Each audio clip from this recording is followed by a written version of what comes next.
Até você informações sobre a dependência química, sobre drogas, álcool e também sobre o projeto da Instituição Para-Haroldo.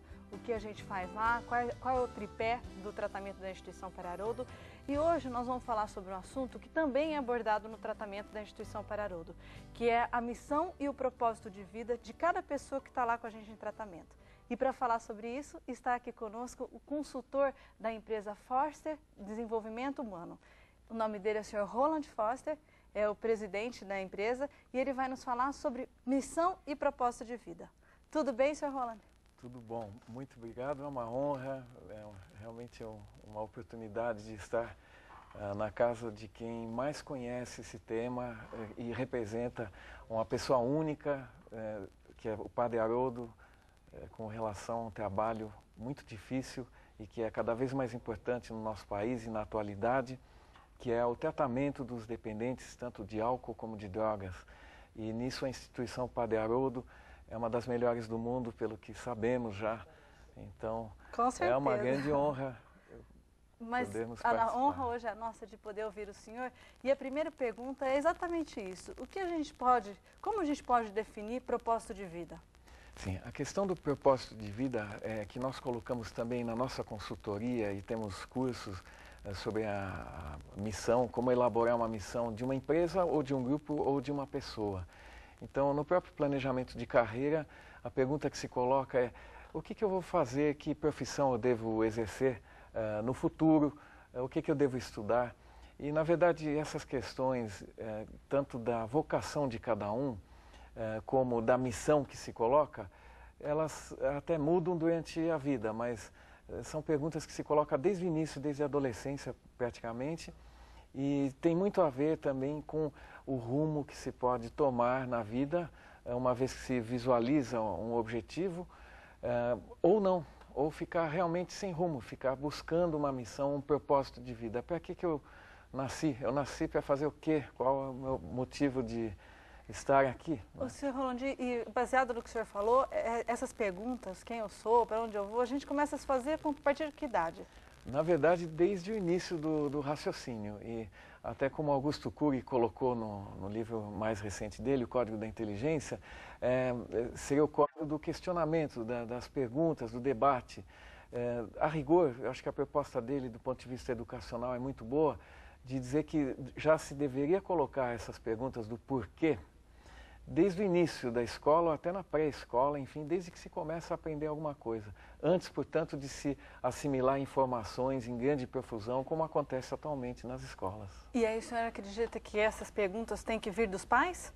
Ou dos pais, da escola, do ambiente? O que o senhor acredita em relação a isso? Devem ser incentivadas pelos pais, porque se o pai já começa perguntando, ou até dando exemplo, isso acontece muito em casa, em grande parte, em que o pai e a mãe se questionam ou debatem um tema abertamente diante dos filhos, onde não há obrigatoriedade de dizer sim para tudo, e sim questionar, bom, mas eu concordo em parte, enfim, essas dúvidas devem ser, na verdade, colocadas até durante a vida, na gestão da sua vida, do seu propósito de vida pessoal, como também nas empresas, na gestão de qualquer departamento, de qualquer empresa. Sempre o questionamento do porquê, e para onde vamos e por que desejamos ir assim e por que não alguma outra opção. E, Sr. Roland, pensando na dependência química, nas pessoas que desenvolveram a problemática com as drogas, o que o senhor pode dizer sobre isso? Se perdeu essas perguntas ou não foram feitas? O que aconteceu com eles? A sua pergunta foi muito bem colocada porque ela já dá a resposta. Não foram feitas essas perguntas. Quem acabou caindo nesse vazio que acaba sendo lamentavelmente preenchido por álcool, cigarro, drogas, enfim, por uma dependência ou até por uma compulsão, são os vazios deixados pela ausência da pergunta, como você bem colocou. Não se fez o questionamento, não se orientou, porque na verdade, sem dúvida, o papel dos pais e dos professores, enfim, dos parentes, da família, é muito importante, principalmente no início da vida de uma criança e mais tarde na sociedade. Essa orientação para perguntar, para questionar e para definir, sim, o que eu quero na vida, quais são os meus valores, o que esses valores representam para mim em termos de atingir alguma coisa. Uma das perguntas que se coloca já numa maturidade um pouco maior é a pergunta do legado que eu quero deixar, tanto para o mundo como para a minha família, para os meus filhos, enfim, para as pessoas do meu convívio. O que é esse legado? É o resultado de uma missão, é o resultado de um propósito de vida. Com certeza.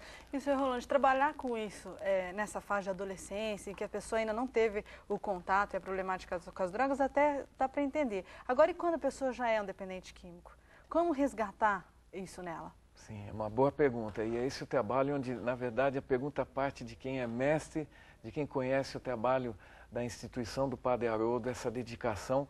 É um trabalho, obviamente, redobrado, porque ele visa recolocar aquilo que não foi colocado no início ou antes da dependência, que é substituir, portanto, agora já no caminho contrário, substituir esse preenchimento indevido dessa lacuna, dessa dúvida do que fazer, do que ser como pessoa.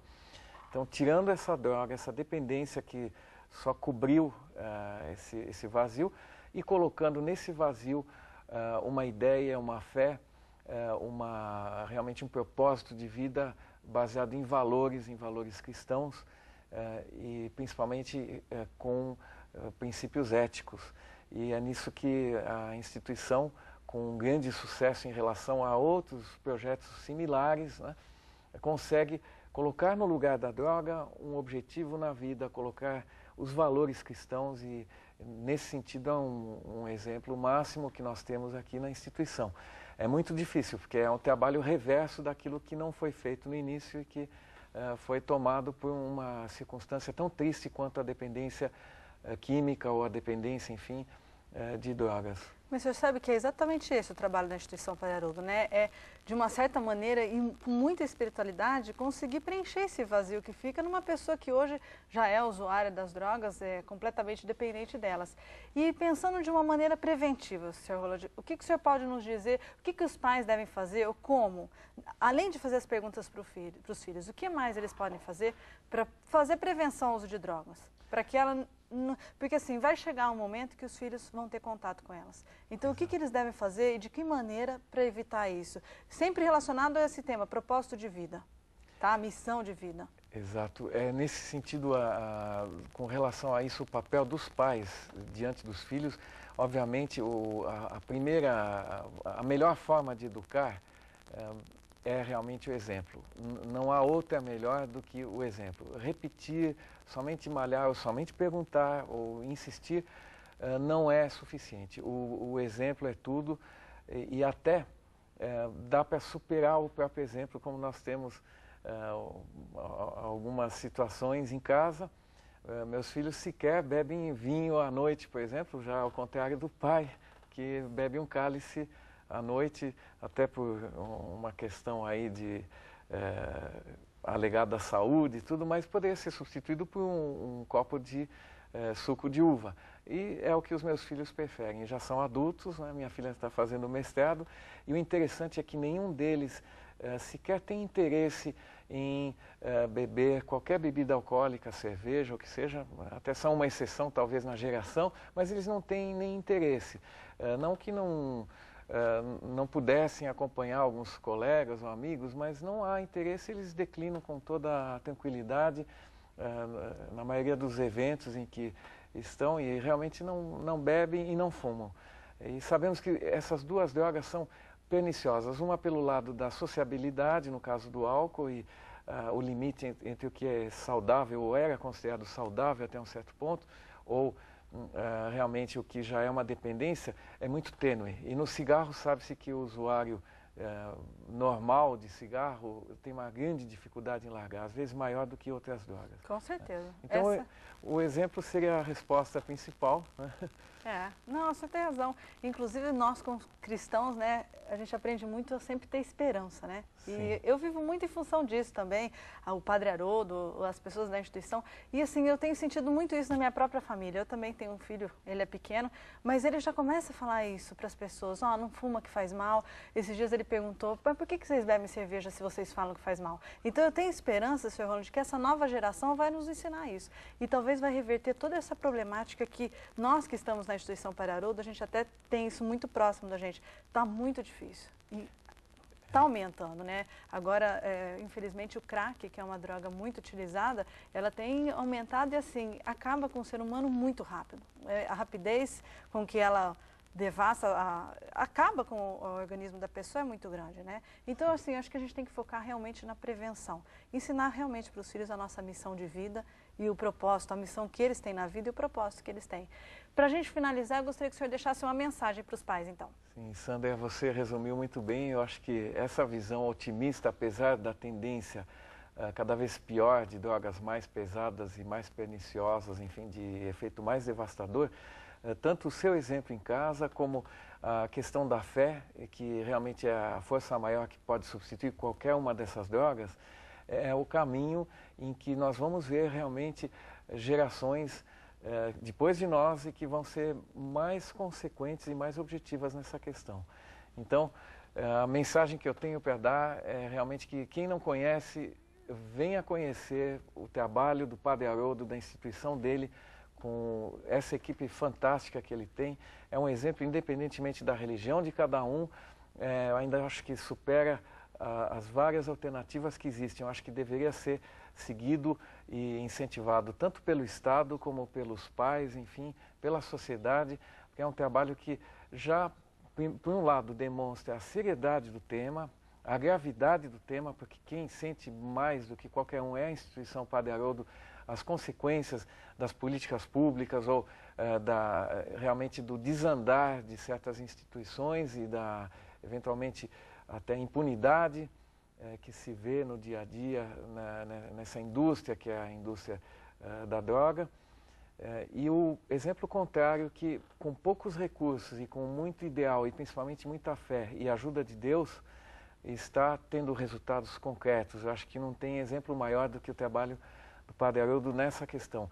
E aí cada um de nós pode se inspirar, assim como a Forster se inspirou junto a essa instituição num evento em 2004, num workshop nosso lá, e assim como eu me inspiro no exemplo do pessoal que trabalha com o Padre Haroldo, é um exemplo clássico de como você pode elaborar uma missão, escrevê-la para uma empresa ou para você, para a sua vida, para você ter um propósito e deixar um legado. Quer dizer, são exemplos concretos que levam também na teoria, nos cursos, na consultoria, a resultados concretos. Senhor Roland, muito obrigada pela presença do senhor no nosso programa. Sandra, eu que agradeço. Que Deus continue sempre abençoando o senhor e, lógico, em parceria com a instituição Padre Haroldo, porque o trabalho que vocês fazem realmente é muito fantástico também. Muito obrigado. Obrigada. E a você que nos assistiu e tem alguma dúvida, escreva para nós. Acesse nosso site, Instituição Padre Haroldo, www.padreharoldo.org.br. Telefone 19 3794 2500. E-mail independente@tvseculo21.org.br. Escreva para nós. Caixa Postal 1000, Campinas, SP, CEP 13-012-970. Te espero na próxima semana, se Deus quiser.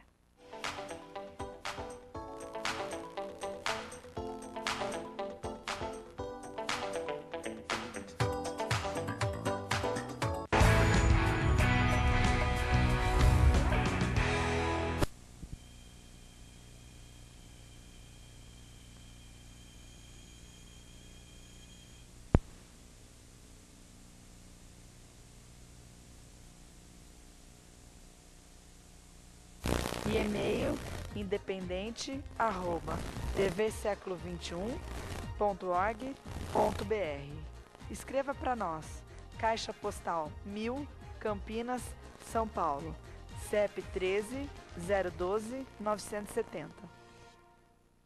A você que está em casa e nos assistiu, muito obrigada pela sua participação.